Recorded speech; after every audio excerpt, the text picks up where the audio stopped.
Vou passar a palavra nesse momento, igualmente como partido anfitrião, como partido brasileiro, e aqui representado pela secretária de Relações Internacionais, a companheira Mônica Valente, do PT. Para a sua saudação, Mônica.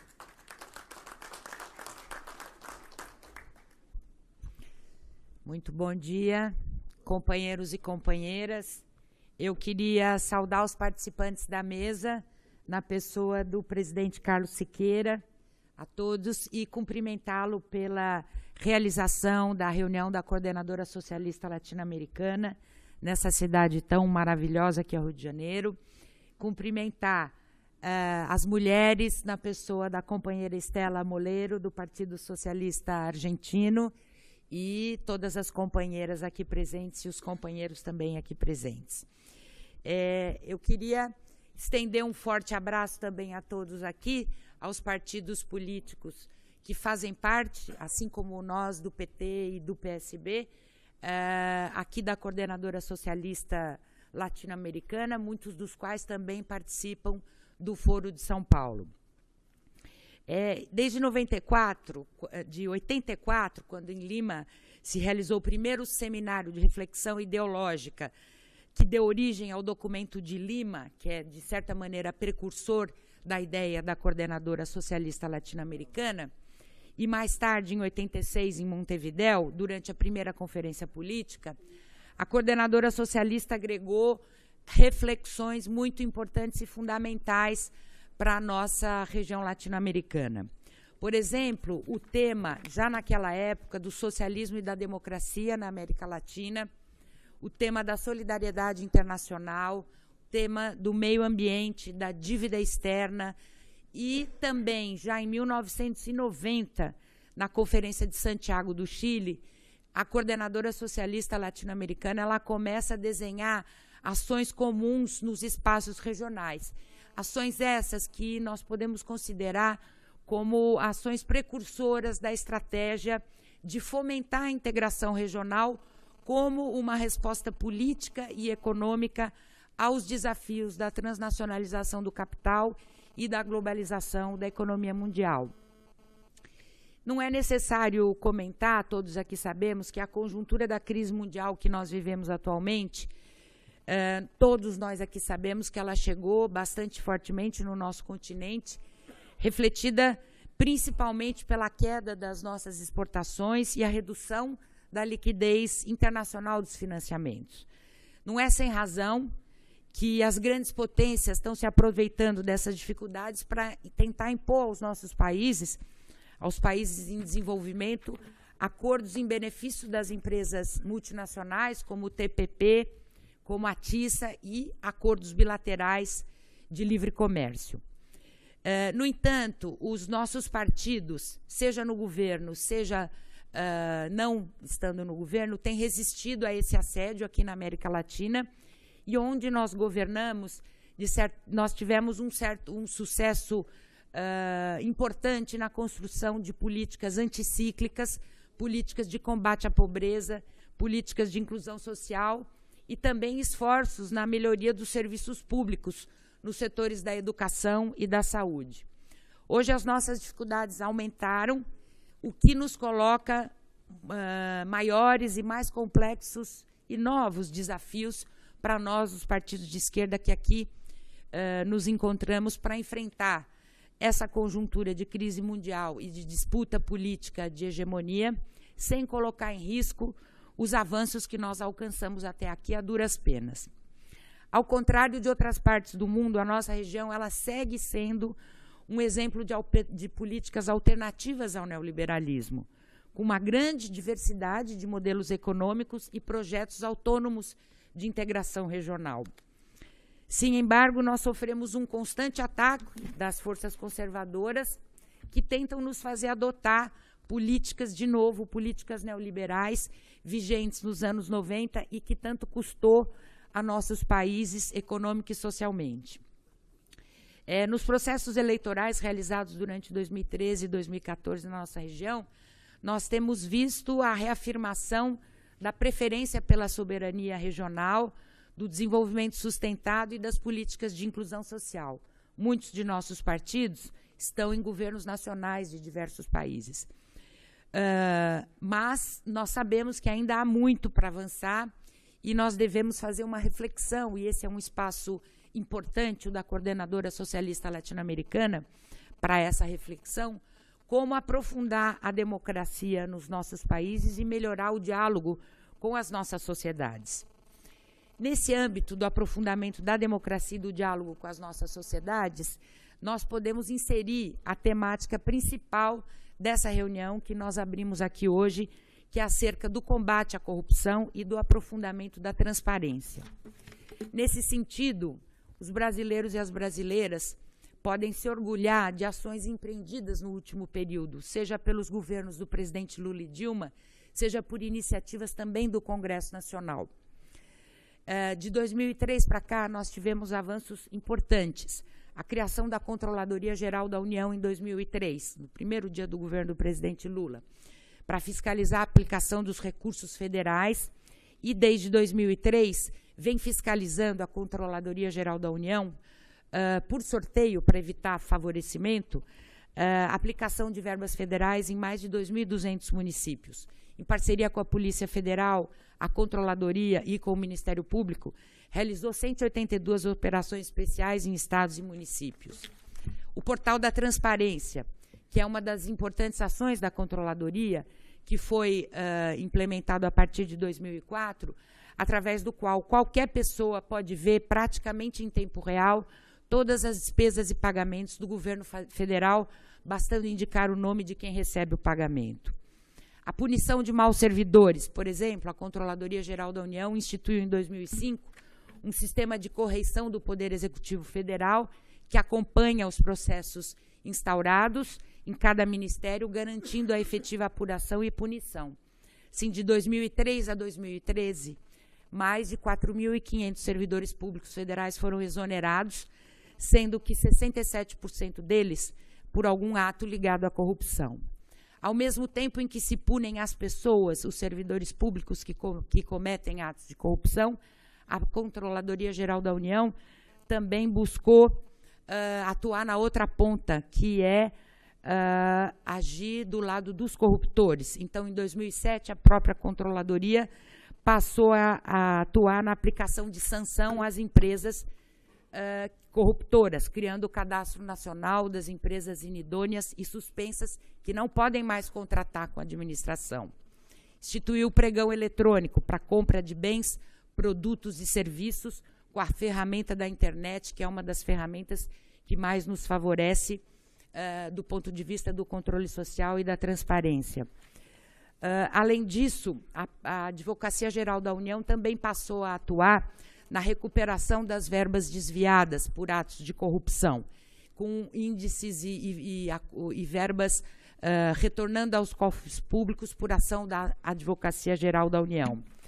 Em parceria com iniciativas importantes no Congresso Nacional, como, por exemplo, o projeto de lei do senador João Capibaribe, que deu origem à Lei 131 de 2009, foi sancionada pelo presidente Lula. Nem vou me estender sobre isso, porque nós vamos ter o privilégio e a honra de ouvi-lo hoje à tarde, mas é a lei da transparência que, ela, além de reafirmar a participação popular, o que é uma coisa muito importante no combate ao controle, no combate à corrupção, ela diz que todos os gestores públicos do país estão obrigados a disponibilizar na internet, em meios eletrônicos de acesso público, informações detalhadas para os cidadãos e cidadãs sobre a execução orçamentária, as receitas e as despesas de todos os poderes executivo, judiciário e legislativo da União, estados, municípios e do Distrito Federal.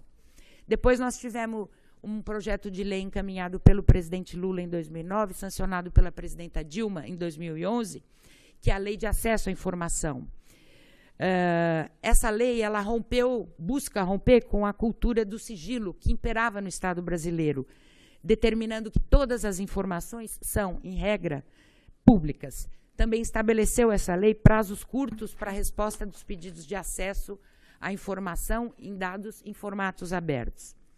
Além disso, outras medidas, como, por exemplo, medidas contra o aparelhamento do Estado, reduzindo drasticamente as nomeações de pessoas para cargos de livre provimento, e privilegiando o concurso, o acesso ao emprego público através de concurso público, e sendo que cerca de 200 mil servidores foram selecionados para o aparelho de Estado, o governo federal, e contratados por concurso. O fortalecimento da Polícia Federal. Nos governos do presidente Lula, da presidenta Dilma, o orçamento da Polícia Federal, ele triplicou de 1,8 bilhão de reais em 2002 para 4,7 bilhões de reais em 2013. Mais de 3 mil novos agentes federais de Polícia Federal foram incorporados por concurso público. O governo Dilma, entre 2011 e 2013, destinou 400 milhões para a Polícia Federal para aquisição de viaturas, embarcações, helicópteros, armamentos, coletes e outros itens que aumentaram ainda mais a eficiência desse órgão. Foram criadas, em 2012, 17 delegacias especializadas no combate à corrupção e desvio de recursos públicos. Entre 2013 e 2014, a Polícia Federal realizou 2.195 operações envolvendo investigações a longo prazo, com um saldo de 22 mil pessoas presas, sendo mais de 2 mil servidores públicos. Nos 8 anos do governo do PSDB, que antecedeu ao governo do presidente Lula, as operações da Polícia Federal não passaram de 40, e muitas delas foram frustradas pela ação do governo para proteger os amigos deles. O presidente Lula e a presidenta Dilma também garantiram a autonomia total do Ministério Público, sempre indicando para Procurador-Geral da República o mais votado da lista, eleito entre seus pares, embora tenham a prerrogativa constitucional de indicar livremente o Procurador-Geral da República. O Procurador-Geral, diferentemente dos Procuradores-Gerais que antecederam ao governo do presidente Lula e da presidenta Dilma. Novas parcerias, novas leis em parceria com o Congresso Nacional também foram aprovadas. Em 2013, a Lei Anticorrupção, responsabilizando as pessoas jurídicas criminalmente, abrindo caminho para a punição das empresas corruptoras. A nova Lei da Lavagem de Dinheiro, que é de 2012, que endureceu o combate a esse tipo de crime. A Lei de Combate às Organizações Criminosas, também de 2013, a que instituiu a delação premiada. A Lei de 2013 do conflito de interesses, criando no âmbito do Serviço Público Federal, coibindo condutas como o uso da informação privilegiada e uso do cargo para concessão de benefícios indevidos. E, além disso, esse ano a presidenta Dilma já propôs ao Congresso Nacional, encaminhou em março deste ano, 5 novas frentes de combate à corrupção. Um projeto de lei que pune o enriquecimento ilícito dos servidores, outro que institui a ação da perda de bens obtidos ilegalmente, a extensão da ficha limpa às nomeações para cargos de confiança nos 3 poderes, e um projeto de lei que criminaliza a prática de caixa 2 nas eleições. Como disse a presidente Dilma Rousseff, o que envergonha um país não é apurar, investigar e mostrar.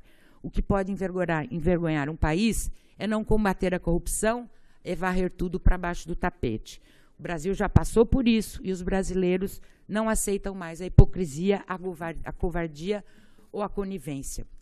No entanto, o que ocorre hoje no nosso país, por parte de setores do aparelho de Estado, setores do Poder Judiciário, setores da Polícia Federal, setores do Ministério Público, em conluio com a mídia oligopolizada, nesse aspecto do combate à corrupção, é a tentativa de criminalização do nosso partido, do meu partido, e a tentativa de impedir a presidenta Dilma de governar a partir das investigações conduzidas no âmbito da chamada Operação Lava Jato, que investiga a formação de cartéis na Petrobras. Desde a campanha eleitoral de 2014, os nossos adversários escolheram as investigações dessa chamada Operação Lava Jato para tentar insistir em criminalizar o PT. Crimes de bandidos confessos, vinculados a diversos partidos, inclusive das oposições, que agiam impunemente há décadas e hoje negociam depoimentos em troca de benefícios, não apresentam provas do que dizem. Que fique bem claro, o PT apoia vigorosamente todas as ações do Judiciário, do Ministério Público e da Polícia Federal para coibir a corrupção e o desvio de dinheiro público. O PT não defende quem errou, desviou dinheiro público ou cometeu qualquer crime. Ao contrário, o PT é, de fato, o partido que mais lutou contra a impunidade no Brasil, junto com muitos aliados nossos, tanto quanto esteve na oposição, quanto nesses 12 anos de governo. A Lava Jato e muitas outras investigações não teriam sido possíveis sem as profundas mudanças que o nosso governo promoveu para tornar o Estado brasileiro mais transparente e mais republicano. Nenhum governo, nós repetimos, enfrentou a corrupção e a impunidade como fazem os governos fizeram o presidente Lula e da presidenta Dilma. Que sejam punidos os que comprovadamente culpados e inocentados os injustamente acusados. Parece comprovado que havia na Petrobras um esquema externo de subornos sistemáticos a funcionários. Uma reportagem da BBC de Londres, publicada em novembro de 2014, relembrou denúncias de corrupção envolvendo diretores da Petrobras, feitas pelo então famoso jornalista Paulo Francis, em outubro de 1996, quando ele disse que os diretores da Petrobras tinham mais de 60 milhões de dólares em contas bancárias na Suíça. Na época, o presidente Fernando Henrique Cardoso, do PSDB, nada investigou, tudo foi arquivado. Desde o início da Operação Lava Jato, os principais operadores do esquema informam que começaram a atuar no governo Fernando Henrique Cardoso. 2 notórios réus confessos, diretores da Petrobras e o cambista Alberto Youssef, informam que cobravam propinas milionárias já em 1997. No entanto, os atuais investigadores da Operação Lava Jato, em conluio com a mídia oligopolizada, se recusam a investigar desde 1997, 96, quando iniciou o cartel na Petrobras. Lamentavelmente, todo esforço para investigar e punir os desvios ocorridos na Petrobras pode ser comprometido por abusos de parte das autoridades e falhas processuais no âmbito da Operação Lava Jato. Isso é o que ocorre quando se extrapolam os limites e as garantias do Estado Democrático de Direito, qualquer que seja o pretexto, quando se louvam os justiceiros em detrimento do devido processo legal. Nós acreditamos, nós do PT, que os vícios dessa operação venham a ser corrigidos em instâncias superiores, mas nós não podemos, sabemos que não vai se reparar o mal que causaram a imagem do PT e, principalmente, para aqueles que defendem a democracia como nós, os socialistas, ao equilíbrio da disputa política no nosso país.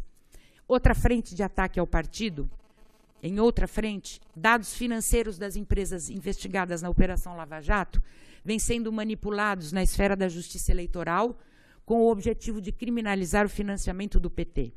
No fim da linha, o objetivo é caçar o registro do nosso partido, assim como ocorreu em 1947 com o antigo Partido Comunista Brasileiro, através de uma manobra arbitrária e politicamente cínica, conduzida por certos juízes que conspurcam a toga da Suprema Magistratura, agindo como coronéis da velha República.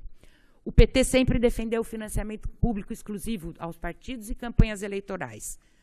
Recorremos ao financiamento empresarial, sim, dentro da lei, porque essa era a regra em vigor e porque nós tínhamos a responsabilidade política de defender o nosso projeto nas condições concretas da disputa eleitoral, e não como gostaríamos que fosse, ao abrigo da influência do poder econômico.